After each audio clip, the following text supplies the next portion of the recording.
Yeah, it's not on. Yeah, I noticed that on the Buddha speaks of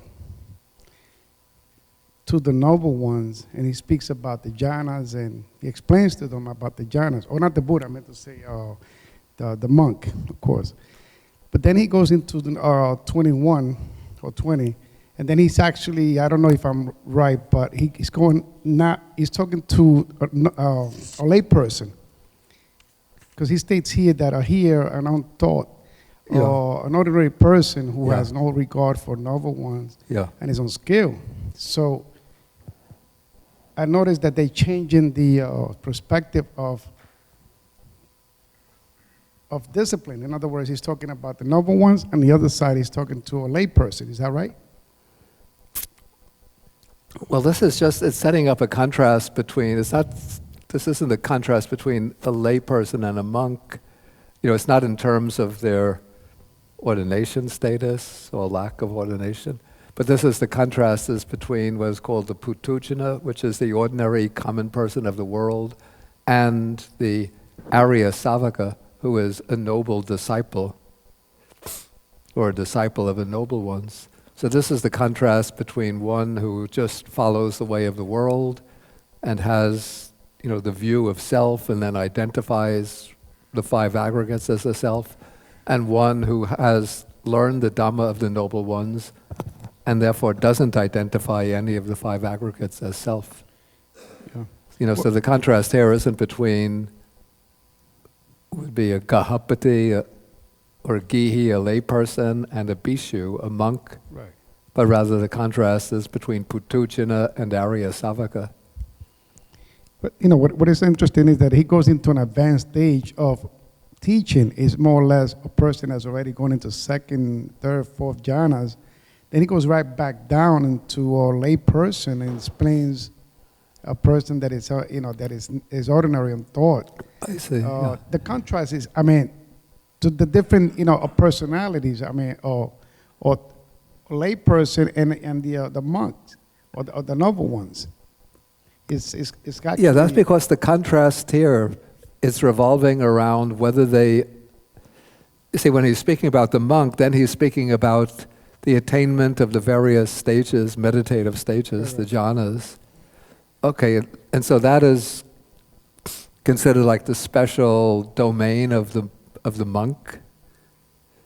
But now, in this the passage on Sakaya, on personality view, on identity view, the contrast, it doesn't involve whether a person is a monk or not a monk, but whether the person is a worldling, an ordinary person who's not instructed in the Dhamma, and that is the person who identifies five aggregates as self, and a person, whether monk or lay person, who's instructed in the Dhamma and doesn't identify as self. Yeah, but the clingings are different, of course, because the clinging on the noble ones is the first jhana, the second jhana. Is actually, you could be attached to rapture, where it's actually an attainment, it's actually very advanced stage. Where on the other side, with the lay person, he goes way back into the attachments of worldly, sensual pleasures. So it's a big contrast there of sensual desires. One is actually from the attainment, from the second and third, and of course the fourth you have equanimity, where you let go of sensual pleasures. You're not attached. You're not clinging to that third or second or first. The jhanas are not explained in terms of the noble person. You said the jhanas are explained in terms of the noble one. Well, not that it is, but I would speculate that it would be a noble person if he's already at that stage. No, he's just speaking in terms of the bhikkhu. Oh. And also remember that these are we call them stock formulas. So whenever the formula for the four jhanas are given, the stock formula, almost always it has the bhikkhu as the practitioner. Okay. When the contrast between is set up around Sakaya Ditti, the view of self, the contrast is always that between the ordinary person and the noble disciple. That makes sense. Yeah, thanks. Okay, Tsering? Bhante, in your talk you mentioned about through non-clinging you have agitations. And I understand it in another way. It would be like there are times when beings are accustomed to holding on to sense spheres. When these sense spheres are absent, then you get agitated. That's a good explanation. Except I still think that the text has come down with wrongly transcribed, because, okay, if through non-clinging there is agitation, if that was the correct original reading, one would expect some explanation to show how this could be the case, since it's such a departure from the usual formula. And yet the explanation is the same as the regular formula that we come to when the Buddha is explaining how through non-clinging there is no agitation. So it seems to me that, again, I don't want to be like insistent on it, but I'm pretty sure that there's just been a transcription error that has gotten into the record. And I just want to add a little bit more. Yeah. I come from a tradition of Tibetans and from the Himalayan region. So there is a practice in the evenings when they kind of make offerings to those beings who have no body. So these beings, so-called beings with no body, they're looking for some form of body, and then they cannot find a body. So they are undergoing through a lot of suffering. And that's because they haven't found a body. This is just my I see. thought. So they are having, call this agitation or distress, because they're looking for something to cling to? Yes. They're lacking bodies. So as they had a body before, are accustomed to having some form of body to cling to, so they are in a great form of agitation. And then the practice is just, of course, metta, I think, is there. I mean, it's a good way to explain the phrase, through non-clinging there is agitation. And that accords with what the commentary says, that there's nothing that can be clung to. But it just seems to me, because the explanation that comes actually illustrates the case where somebody doesn't have clinging because he doesn't identify with self, and so he doesn't have agitation. Yes, I think, Chris, did you have your hand? Okay, Bowe had her hand. Okay, my comment was just that I think what he was describing is clinging, wanting to have a body, not having a body and wanting to have it, thinking about having a body, seeking to have a body, this is clinging. I mean, one could also say that is a kind of clinging, But even though they have the clinging, and as I said, his explanation agrees with a bit with what the commentary says. They have clinging, and they're searching for something, but they can't find anything to cling to. And so that causes the agitation. Okay, first we take Bowe, then Richard, and then Stacy, and then Caroline. My question is pretty simple. Can that negation, because in Chinese we can put that bu to negate the following four words. So one does not, and bracket is upadana. And, you're asking whether this would work in Pali? Yeah, the original, can that negation to negate both? To cling? No, because in Pali we have anupada paritasana, so it's not using the negative particle na, but it's using the negative prefix an. Yeah, but I remember another passage in the Sabha Sutta, Banana, and that it said because that the villager is supposed to hand in a gift to the king.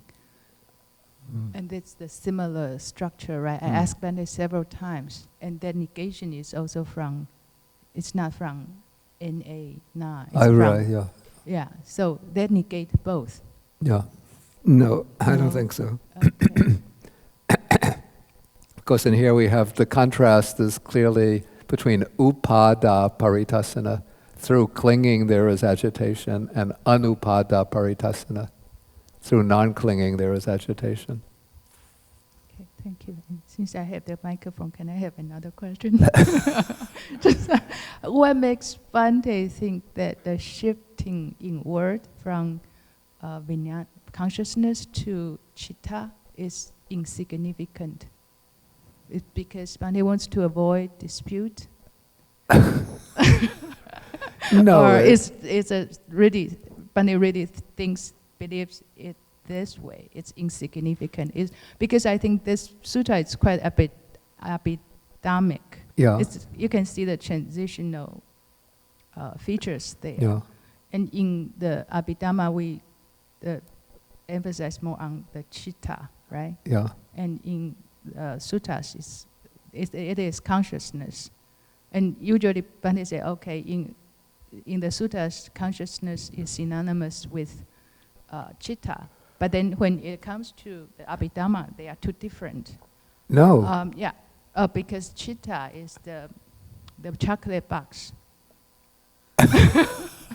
And they are so, you have to put, I think maybe mental consciousness is one of the chocolates. So there's you can see they are different. They are not identical. So No, I think in this Okay. sutta, the two are being leave out of the discussion, the Abhidhamma versus sutta.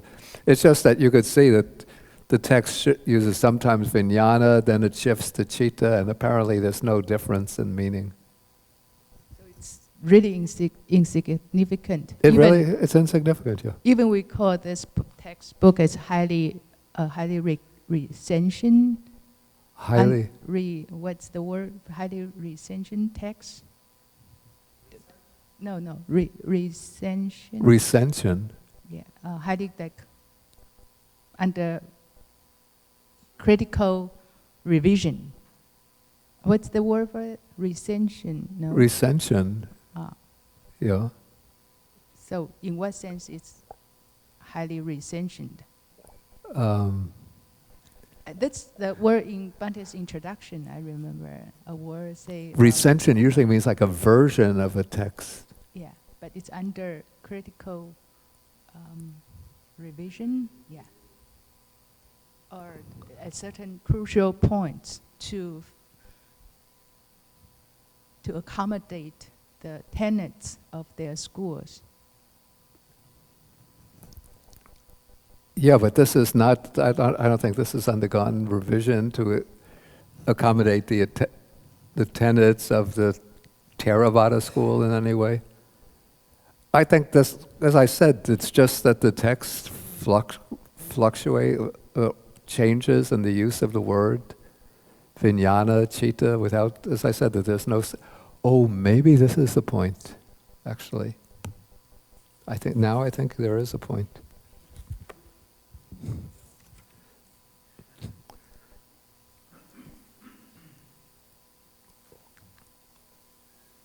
Okay, now I think I see the reason. Because it's speaking in terms of the 6 sense objects.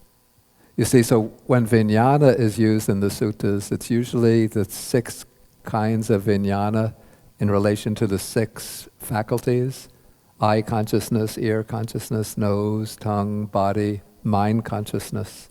So when describing the 6 spheres of sensory experience, vijnana is used. And so this is the case where the text is speaking about seeing a form with the eye, hearing a sound with the ear, and so on. So it's describing it's describing the experience in terms of the 6 sense domains. So in that case, vijnana is the appropriate word to use. But then when we come to the next section on the jhanas, then for jhana, then citta is more appropriate because we're not dividing the experience up in terms of the sense domains. Got it? So that makes sense. Okay.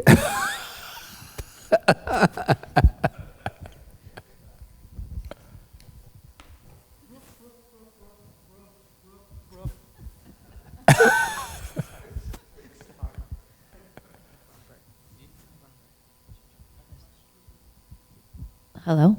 Yeah. Isn't there a point in insight when you first let go of the clinging, where you sort of become fearful or horrified of all your past clinging, and could it relate to that?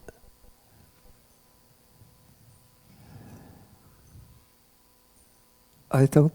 You mean this passage, through non-clinging there is agitation? Yeah. I have to be a bit stubborn and insistent. If it were relating to something else, if that expression were genuine, authentic, ancient, the original part of the original discourse, then the explanation that follows would explain the meaning. But as I said, the explanation that follows makes sense if we take through non-clinging there is no agitation. Not through non-clinging there is agitation.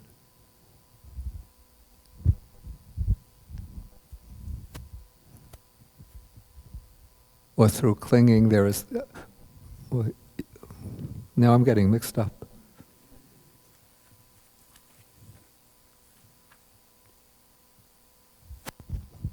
Yeah.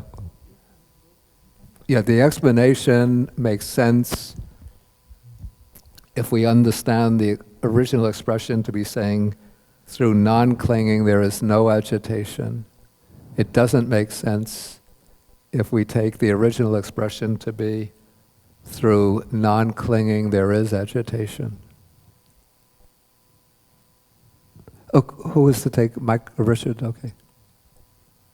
Yeah, I wanted to ask Tsering if the creatures were hungry ghosts, because this spiritual creatures and ghosts and such, in popular lore, tend to have a national flavor. A bunch of ingredients get in there that aren't purely theological. And so I was wondering what the character of these, there's the frustrated creatures who were attached to their forms and couldn't find their, didn't have their bodies, and so were grieved because of that.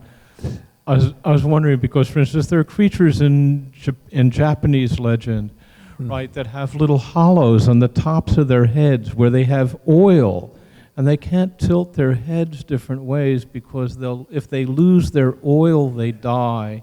And so they always have to, and the hungry ghosts have very small necks so that they can't swallow anything and such. And so I was just wondering, I wanted to know more about these creatures, if they were hungry ghosts. Tsering. Yeah. Yeah. He's asking Tsering, not me. Yeah. Right. Tsering, are they hungry ghosts? What kind of can you say more about these creatures? What are they like?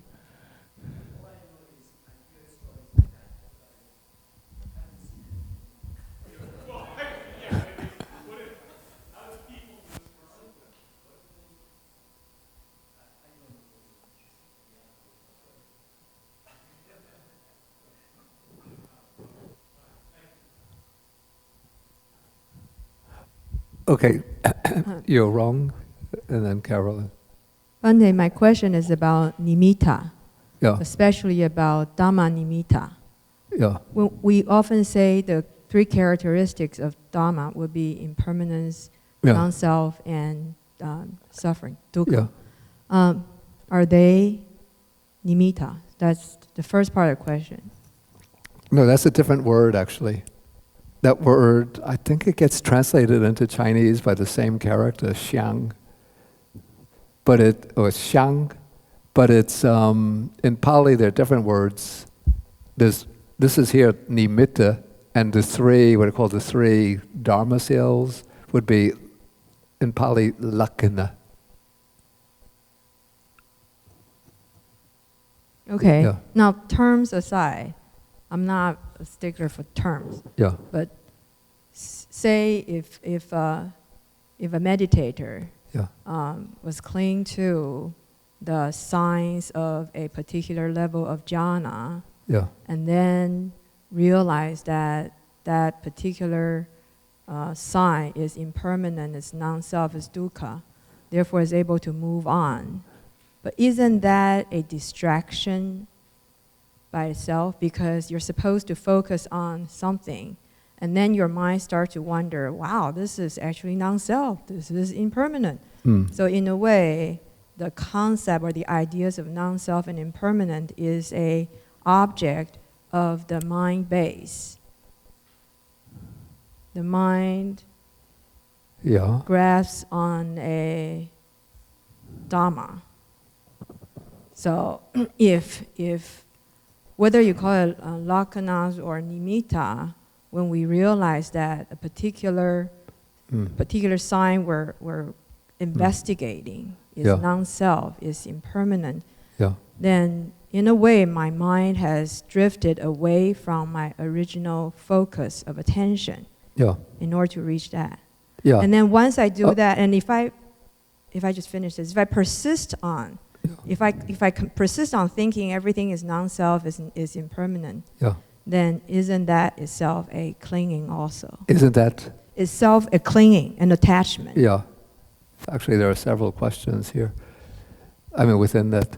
Okay, if one is practicing samadhi meditation with the aim of reaching the jhana, or if one is in the jhana and sort of lightly comes out and then starts thinking this is impermanent, but one's objective is to focus and strengthen the jhana, then that's a distraction. One would just realize, I'm not practicing now in order to do insight or vipassana. My purpose is to either achieve or to strengthen the samadhi, the jhana. So then one would just, if thoughts relating to insight arise, one would just put them aside and go back and to strengthen the concentration. Because that is one's immediate purpose. Okay, so that is, I think, the first question that you asked. The second, if you become sort of delighted with the insight into impermanence, isn't that a kind of attachment? Was that the question?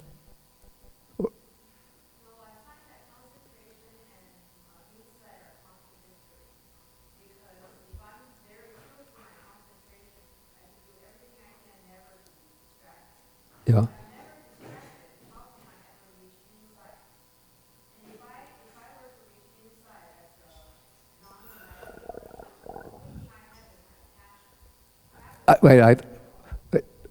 Now you're piling on question after question, so I have to take them one at a time. Okay, you said, if I'm completely dedicated to concentration, how can I ever reach insight? No, there'll come a time when one has the concentration sufficiently stabilized, then one would realize that this is not sufficient, then I want to do insight, and then one will develop insight. The fact that one is devoting some time to developing concentration doesn't mean that one never gets to insight.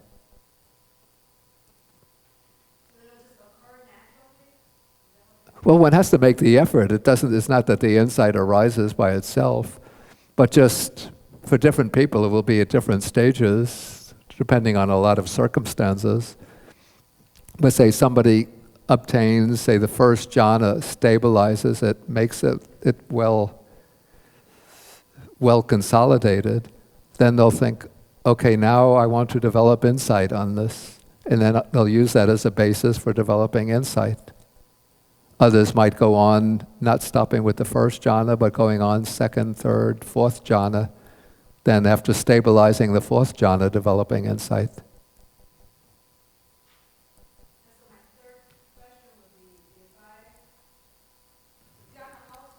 Yeah. Yeah. Yeah. Yeah.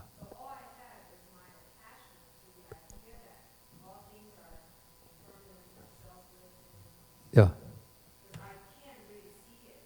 Yeah.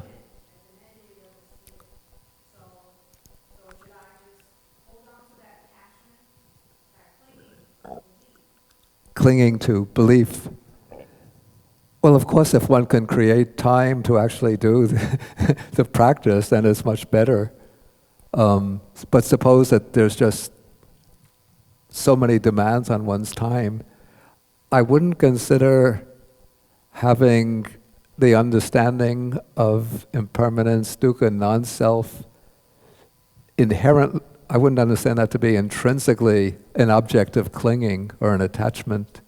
Sometimes people, I've seen this with Buddhists in Sri Lanka, because they sometimes adopt the tenets of Buddhism a little bit dogmatically, then it becomes an object of attachment, particularly when they're getting in conflicts with followers of other religions, or you believe in the soul, but the Buddha teaches non-self.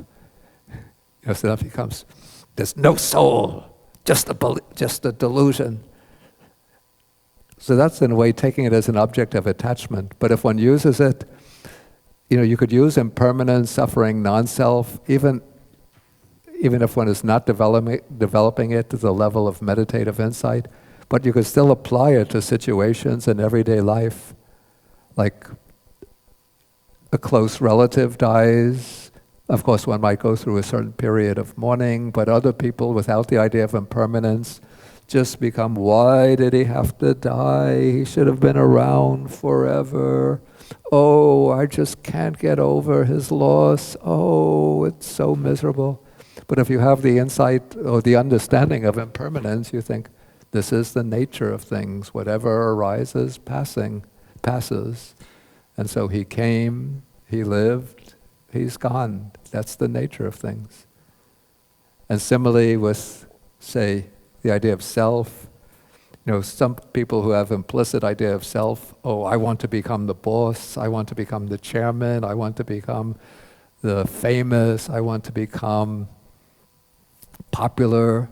All of this is rooted in some kind of subtle attachment to self. And then they become very competitive, manipulative, ambitious to fulfill that craving for the glorification of the self. But when we have the idea or some understanding of anatta, even if it's not the deep meditative, then we realize this is not mine, not I, not myself.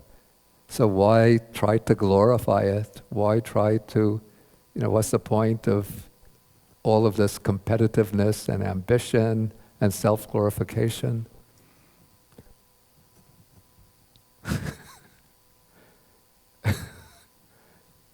So you could use this in day-to-day life. Okay, I think Carolyn had a question. You have the microphone already. Is it on? Yes, on. Yeah, it's not exactly a question. It was an observation. Oh, good. Yeah. I had when I read this last night, and it got even stronger when we read it again today. You cannot. Pardon me? You said so. Oh, can you hear me? Yeah. It seems so similar to me to the Prajnaparamita Heart Sutra. When I read it last night, and even now when we did this in class, it seemed even more similarities. Really? Yeah, just like even like form is emptiness, emptiness is form, form is not other than emptiness, the way it's stated, it's stated in different wording, but the same thing. And even with the Heart Sutra, it's Shariputra and Avalokita, and the Buddha is removed, not present. He gave a...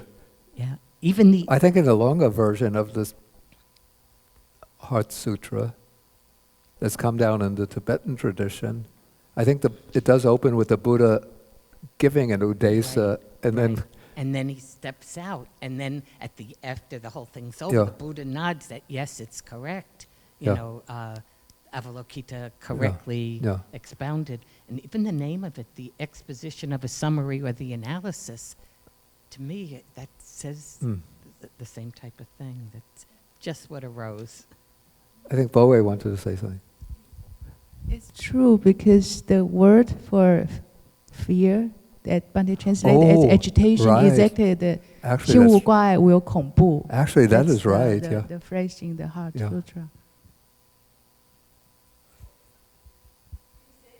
I mean, the word Bante translated Yeah, as, it's kongbu. to agitation Horrible, is the 心无挂碍无有恐怖. 心无挂碍无挂碍故无有 Agitation.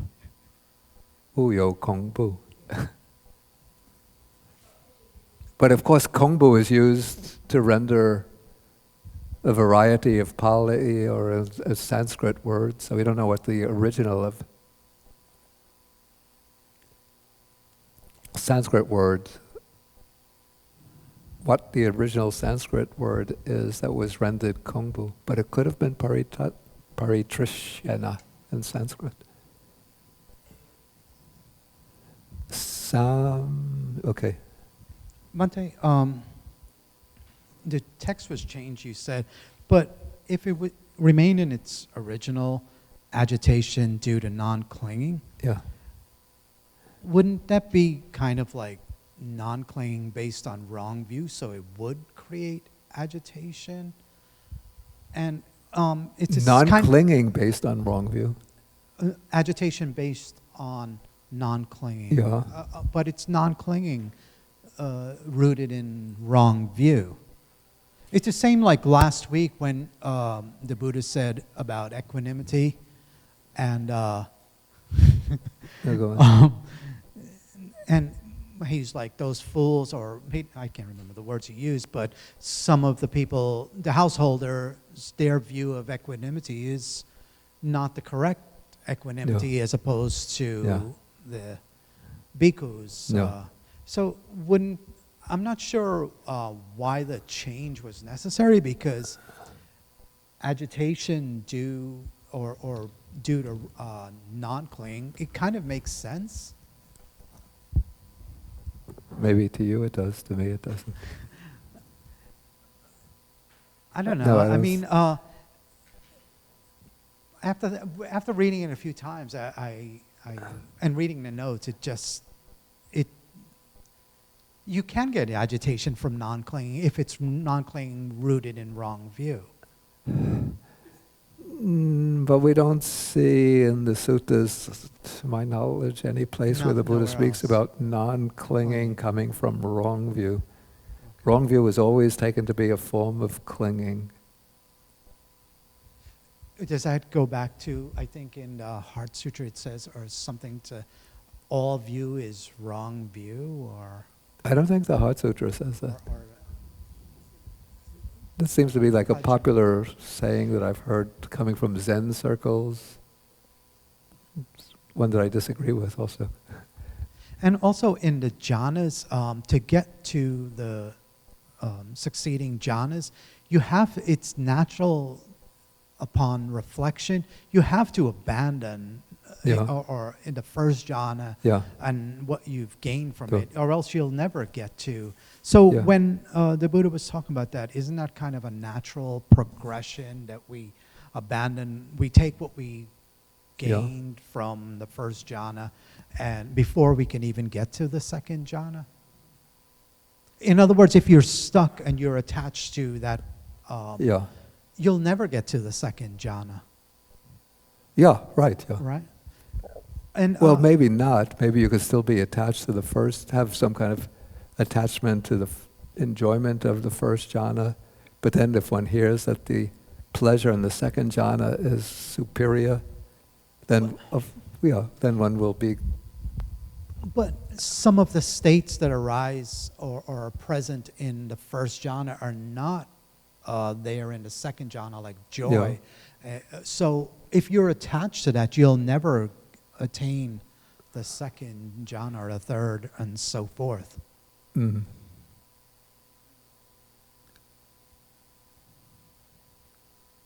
Let's say one can be enjoying that joy in the first jhana, but still upon hearing that the joy in the second jhana is superior, still make an aspiration and attain it, and then one has attachment to both kinds of, to both jhanas. But there is no joy in the second. No, there is.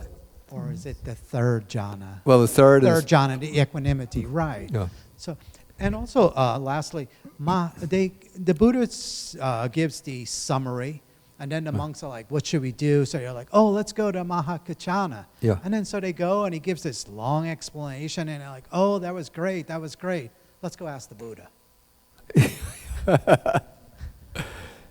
Yeah, if they could have just either gotten the Buddha before he went into his room or waited a little while. I think that's conspiracy. When Buddha is gone, you know whom to ask. Anyway, don't forget that this is in a way that a little bit setting up a dramatic scene. There's sort of probably like blocks of text that have come down in oral tradition. Then one has to compose a background scene to explain how that exposition took place. And so this is the way it was done. Okay, unless somebody has a really pressing question, then we'll close for the day. You had a question? It's not Bhante. Yeah. First of all, I'm buying your opinion that is missing in transcription. But when you translate, you add the word, should you put a square bracket to the non-N-O-N? Good editorial suggestion. Yes, it should have been done. Yeah, very good suggestion. No. But it's a correct suggestion. Excuse me? I'm delighted, but I'm clinging to it. Okay. If you guys want to discuss anything further, I will invite Maha Kaccana to come. Thank you, Bhante. We should let Bhante rest. Okay, so we'll do 3 bows to the Buddha.